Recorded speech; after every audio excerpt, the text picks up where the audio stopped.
മിക്കവാറും ആൾക്കാരുടെ ഒരു പരാതിയാണ് എത്ര ഉണ്ടാക്കിയാലും പെർഫെക്റ്റ് ആവാതെ അപ്പം ഫ്ലോപ്പായി പോയി എന്ന് പറഞ്ഞിട്ട്. ഇത് പക്ഷേ നമുക്കൊരു ഫ്ലോപ്പും ഇല്ലാതെ തന്നെ നല്ല പെർഫെക്റ്റ് ആയിട്ടുള്ള അപ്പം ഈ ഒരു രീതിയിൽ ആക്കി എടുത്തു കഴിഞ്ഞാൽ നിങ്ങൾക്കും ഉണ്ടാക്കാൻ പറ്റും. അരിപ്പൊടിയൊക്കെ വെച്ച് നല്ല സോഫ്റ്റ് ആയിട്ടുള്ളതാ, കണ്ടാൽ തന്നെ അറിയത്തില്ലേ, നല്ല അടിപൊളിയായിട്ടുള്ള അപ്പം. അപ്പോൾ നമുക്ക് ഈ ഒരു റെസിപ്പി എങ്ങനെയാണ് ഉണ്ടാക്കുന്നതെന്ന് നോക്കിയിട്ട് വരാം. ഇൻസ്റ്റൻറ്റ് അപ്പം ഉണ്ടാക്കാനായിട്ട് ആദ്യം തന്നെ നമുക്കൊരു 1/2 കപ്പ് അരിപ്പൊടി ഇതുപോലൊരു പാനിലോട്ട് ഇട്ട് കൊടുത്തിട്ട് അതിലേക്കൊരു 1.5 കപ്പ് വെള്ളം ഒന്ന് ഒഴിച്ചു കൊടുക്കാം. ഒരു 1.5 കപ്പ് വെള്ളം ഞാൻ ഒഴിച്ചു കൊടുത്തിട്ടുണ്ട്. ഇത് ജസ്റ്റ് ഒന്ന് കലക്കിയിട്ട് നമുക്ക് അടപ്പേ വെച്ചിട്ട് ഒന്ന് കപ്പി വെച്ചെടുക്കാം. ഈ ഒരു കാര്യം വേണമെങ്കിൽ നമുക്ക് ഒഴിവാക്കാം. നമുക്ക് ചോറിരിപ്പുണ്ടെങ്കിൽ ഒരു 1/2 കപ്പ് ചോറങ്ങ് ഇട്ട് കൊടുത്ത് വെച്ചാൽ മതി. ഇതിന് പകരം ചോറില്ലാത്തതുകൊണ്ടാണ് ഞാനിപ്പോൾ ഈ ഒരു പ്രോസസ്സ് ചെയ്യുന്നത്. വെളുത്ത അവലായാലും ഒരു 1/2 കപ്പ് എടുത്തിട്ട് നല്ലതായിട്ടൊന്ന് കുതിർത്തതിന് ശേഷം അരച്ചെടുത്താലും മതി. വെളുത്ത അവലും മാത്രം എടുക്കാവൂ. ചുമന്നാകുമ്പോൾ നമ്മുടെ അപ്പത്തിനൊരു കളർ ചേഞ്ച് വരും, അതുകൊണ്ടാണ് വെളുത്തതെന്ന് പറയുന്നത്. അപ്പോൾ ഇത് നമുക്ക് നടപ്പ വെച്ചിട്ടൊന്ന് കപ്പി വെച്ചെടുക്കാം. ഇപ്പോൾ സ്റ്റൗ ഓണാക്കി കൊടുത്തിട്ടുണ്ട്. ഇതൊന്ന് കുറുകുന്ന നമുക്കൊന്ന് ഇളക്കിയെടുക്കാം. അടപ്പ വെച്ച് കഴിഞ്ഞാൽ കൈ വിടാതെ ഇളക്കിക്കൊണ്ടിരിക്കണം, വേഗം കുറുകി കിട്ടും. ഒരു 2-3 മിനിറ്റ് കഴിയുമ്പോൾ തന്നെ ഇതുപോലെ നല്ലതായിട്ട് കുറുകി വരും. അപ്പം നമുക്ക് സ്റ്റൗ ഓഫ് ചെയ്യാം. ഇനി ഇതൊന്ന് നമുക്കൊന്ന് തണുക്കാനായിട്ട് മാറ്റി വെക്കാം. ഇനി നമുക്ക് അടുത്തത് ഒരു മിക്സിയുടെ ജാർ എടുക്കുക. അതിലേക്ക് ഇതുപോലെ 1 കപ്പ് തേങ്ങ അങ്ങോട്ട് ഇട്ട് കൊടുക്കുകയാണ്, തിരുമിയ തേങ്ങ. ഇനി ഇതിലേക്ക് ഒരു 1/2 ടേബിൾ സ്പൂണ് ഇൻസ്റ്റൻറ്റ് ഈസ്റ്റ് ഇട്ട് കൊടുക്കുകയാണ്. ഇനി ഇതിലേക്ക് ഒരു 1.5 ടേബിൾ സ്പൂണ് പഞ്ചസാര. ഇനി ഒരു 1/2 ടീസ്പൂണ് ഉപ്പിട്ട് കൊടുക്കണം.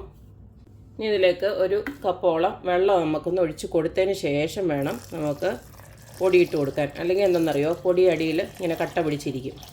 അത് ഒഴിവാക്കാൻ വേണ്ടിയിട്ടാണ് ഇങ്ങനെ വെള്ളം ഒഴിച്ച് കൊടുത്തത്. ഇനി നമുക്ക് അരിപ്പൊടി ഇട്ട് കൊടുക്കാം. നമ്മൾ വറുത്ത അരിപ്പൊടിയാണ് യൂസ് ചെയ്യുന്നത്. നമ്മൾ ഇടിയപ്പത്തിനൊക്കെ എടുക്കുന്നില്ലേ, അതേ പൊടി തന്നെ. ഇപ്പോൾ ഞാൻ 2 കപ്പ് ഇട്ട് കൊടുക്കുകയാണ്. അതിനകത്ത് കുറച്ചും കൂടെ വെള്ളം ഒഴിച്ചിട്ട് നമുക്ക് നന്നായിട്ട് അതൊന്ന് അരച്ചെടുക്കാം.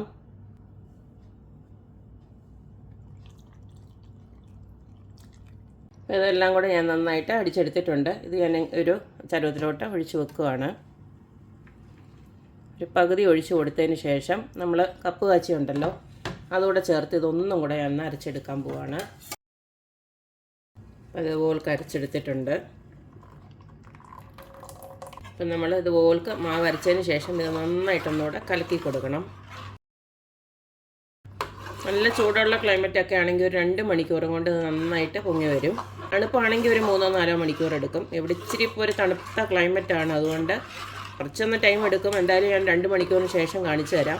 അപ്പോൾ ഉണ്ടാക്കേണ്ടവർക്ക് വേണമെന്ന് വെച്ച് കഴിഞ്ഞാൽ ഒരു 2-3 മണിക്കൂർ കഴിയുമ്പോൾ തന്നെ ഇത് ഇൻസ്റ്റൻ്റായിട്ട് ഉണ്ടാക്കിയെടുക്കാം.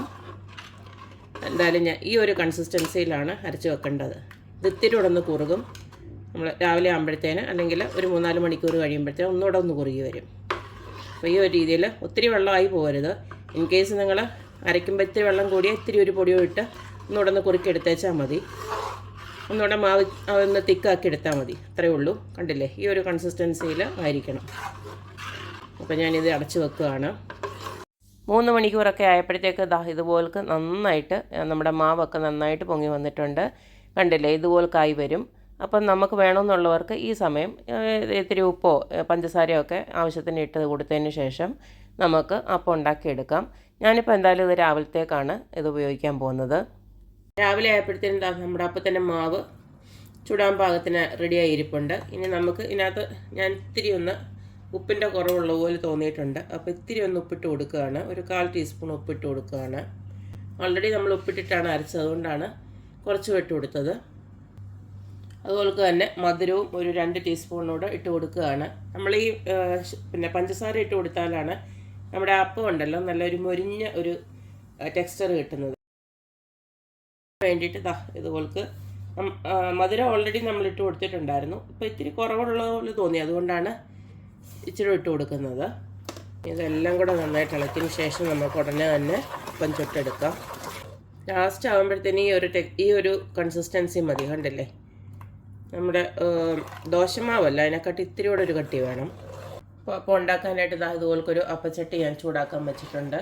ഇതിലേക്ക് മാവ് ഒരു തവി അങ്ങോട്ട് ഒഴിച്ചു കൊടുക്കാം.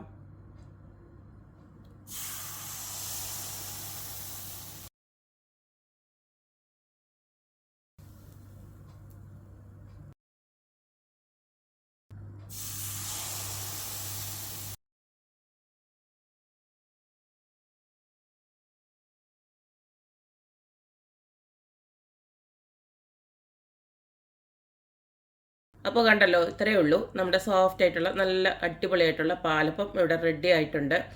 നമ്മൾ ഇൻ കേസ് നമ്മൾ അരിയൊക്കെ കുതിർക്കാനൊക്കെ മറന്നു പോയി കഴിഞ്ഞാൽ ഇതുപോൾക്ക് നമുക്ക് അരിപ്പൊടി വെച്ചിട്ട് എന്തായാലും ഇതുപോൾക്ക് നല്ല പെർഫെക്റ്റ് ആയിട്ട് തന്നെ അപ്പമൊക്കെ ഉണ്ടാക്കിയെടുക്കാം. അപ്പോൾ എല്ലാവരും ഇത്തവണ ക്രിസ്മസിന് ഇതുപോൾക്കൊക്കെ ഒന്ന് ട്രൈ ചെയ്ത് നോക്കുക. നല്ല അടിപൊളി ഒരു ചിക്കൻ സ്റ്റൂ ഒക്കെ ഉണ്ടെങ്കിൽ നല്ല ടേസ്റ്റാണ് ഈ അപ്പമൊക്കെ ഒന്ന് കഴിക്കാനായിട്ട്. ചിക്കൻ സ്റ്റൂവിൻ്റെ ഒക്കെ റെസിപ്പി ഓൾറെഡി ഞാൻ അപ്ലോഡ് ചെയ്തിട്ടുണ്ട്. അതിൻ്റെ ലിങ്കൊക്കെ ഞാൻ കൊടുത്തേക്കാം. എല്ലാവരും ഇത്തവണ ഇതുപോൾക്കൊക്കെ ക്രിസ്മസിന് അപ്പമൊക്കെ ഒന്ന് ഉണ്ടാക്കി നോക്കുക, അഭിപ്രായങ്ങൾ അറിയിക്കുക. അപ്പോൾ എപ്പോഴും പറയുന്ന പോലെ തന്നെ എൻ്റെ റെസിപ്പീസ് ഇഷ്ടമുള്ള എല്ലാവരും please like, share and subscribe. അപ്പോൾ ഇനി ഒരു അടിപൊളി വീഡിയോ ആയിട്ട് വരുന്നവരേക്കും ബായ്.